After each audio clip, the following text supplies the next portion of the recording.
We've all heard the cliches about growing older.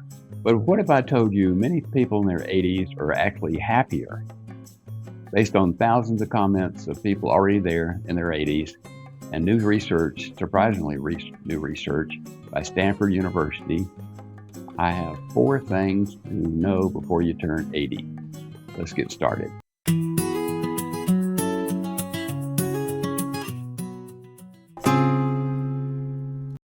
So first, let's be clear. All of these changes don't happen right off the bat on your 80th birthday. Probably some of these things have already started in our 70s. So if you're in your 70s, please let me know in the comments if you recognize any of these. If you're in your 80s, let me know if these ring true to you. So let's get started. Number one. Okay, number one. I've changed the title on this. I started out saying a surprising sense of acceptance. I think I'm going to change that to I've had a good life. I've had a good life. Have you ever heard people say that? I've had a good life. And most of them are in their 80s, it seems like. Here's a comment that will put this into perspective by an 83-year-old. He said, we have more dead people in our contacts app than living people. We've come to terms with where we are in life, and both my wife and I are the same age, and we are accepting of it.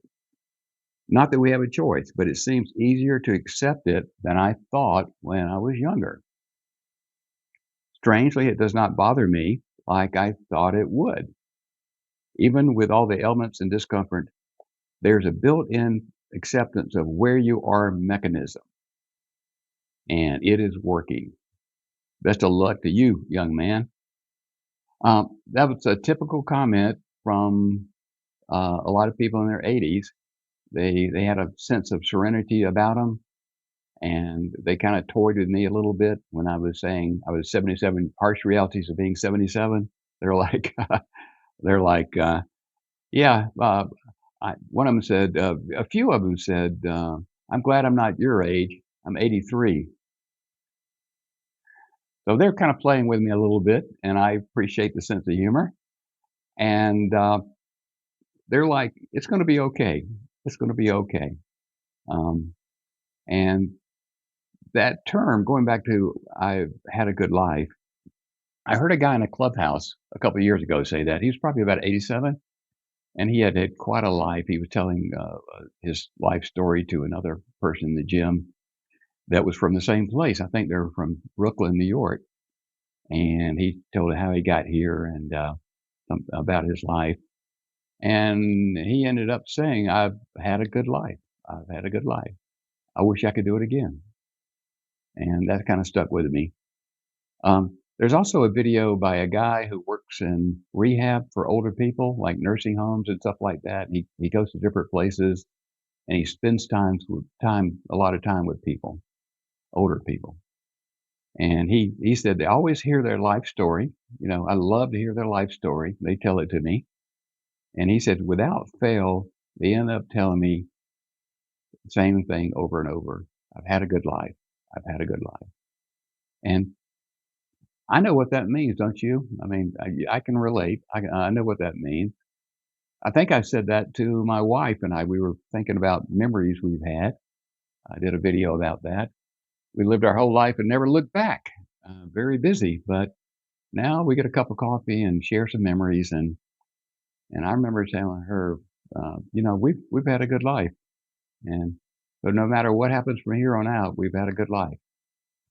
So that's something you may experience when you're in your 80s. Um, it's kind of backed up by this Stanford University research. Let me tell you what they said. They said, on balance, older is happier.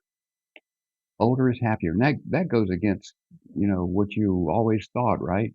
Depressed old people. They say on balance, people older is happier. There's less fear, anger, or disgust. There's less sadness. And, you know, people kind of focus on what truly matters. You overlook small annoyances, less drama. You need less drama. You accept where you are in life. So anyway, all in all, I've had a good life. That's it. If you are in your 70s like me, have you experienced any feelings at all about that? Okay, moving on. Number 2, living more in the present. People in the 80s live more in the present. This is interesting because the response to the Harsh video of 77-year-old Harsh Realities, um, almost without fail, the commenters acknowledged that, but at the end they said, we're committed to living a life now in the present. Here's the research from Stanford University. People in their 80s do not dwell in the past more than young people. Isn't that something? They don't dwell on the past more than young people. I mean, that goes against everything you've always heard. I'm 77. I don't dwell on the past. I try to remember the past and I enjoy uh, recollections from the past, but I certainly don't live in the past. And I think that I don't see that changing when I turn 80. So I can see that. Also, they say more people when they remember, they remember more positive things than negative things. You remember the good times, the positive things, and you don't really spend a lot of time thinking about the negative things, which is good. Which is good. It's not serving you right now, so just remember the positive things. And when you live in the present, you're actually happier. You're actually happier when you live in the present. So the main focus on people in their 80s is the day-to-day happiness, living in the present. Okay, number 3, changes in energy patterns. Changes in energy patterns. And I'm going to kind of break this down with 2 points. The first one is loss of energy. Loss of energy. And the 82-year-old that made the previous comment went on to say this. I mean, he had 2 really good points here. He said, but possibly the biggest thing, and this is something that you did not mention, and honestly had not hit me at your age either. There we go. There, he's kind of ribbing me a little bit here. Loss of energy.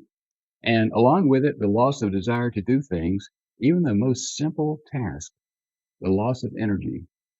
I see that very clearly. I do.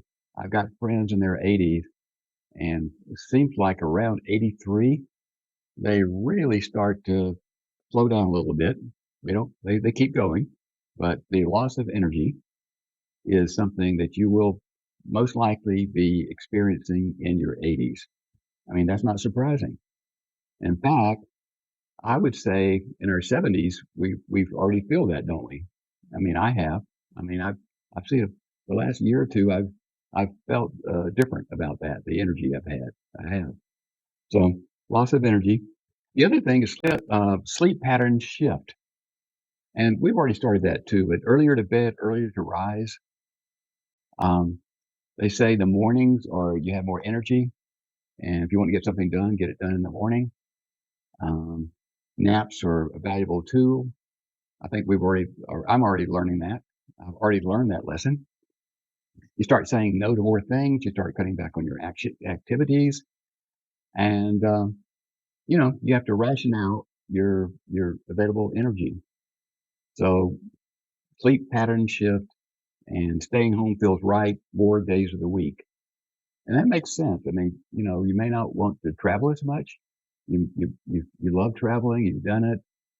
Um, we just booked a cruise to Norway fjords, and it will be 78. Um, you know, we'll see how that goes. That's a lot of travel. There's a lot of flying over there. Um, so um, you have to ration out your energy when you're in your 80s, and so this one is not too surprising. So if you're in your 70s, let me know how you feel in the comments about this. You already experienced some loss of energy. So if you're in your 80s, let us know in the comment uh, if you experience this loss of energy and how you deal with it. Any tips you can give us youngsters and whippersnappers, please leave in the comments. So number 4, relationships change. Relationships change. And that makes sense, really. Your activities are going to be reducing, like we talked about, because of maybe energy and interest. And you're going to lose some contacts there, some social contacts from people you were sharing those activities with. It makes complete sense. And you kind of uh, have a smaller circle of close friends and uh, family that you're surrounded with, support group members as well, I should mention. And, you know, and it's not all bad. I mean, you cut it back and, you develop stronger relationships with those existing people, with your existing friends and relatives. You're in this together. You're in the same boat. You're going to support each other.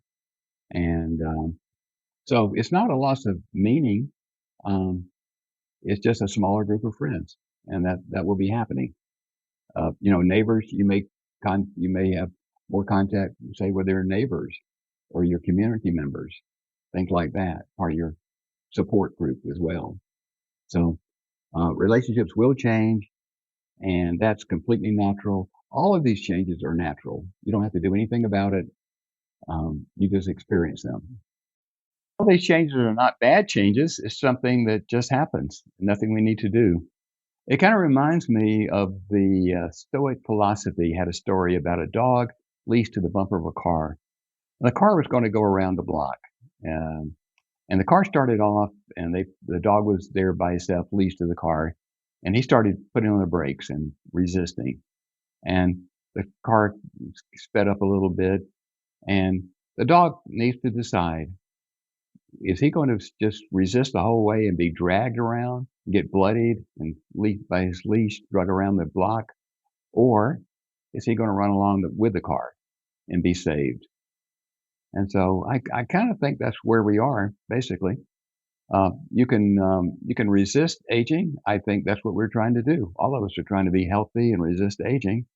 But at some point, you acknowledge the process. And it seems like a lot of people in their 80s have come to that conclusion, that acknowledgement that aging is a process, and they're okay with it. They were happier, and they are more content, and a lot of positive things happening in their 80s.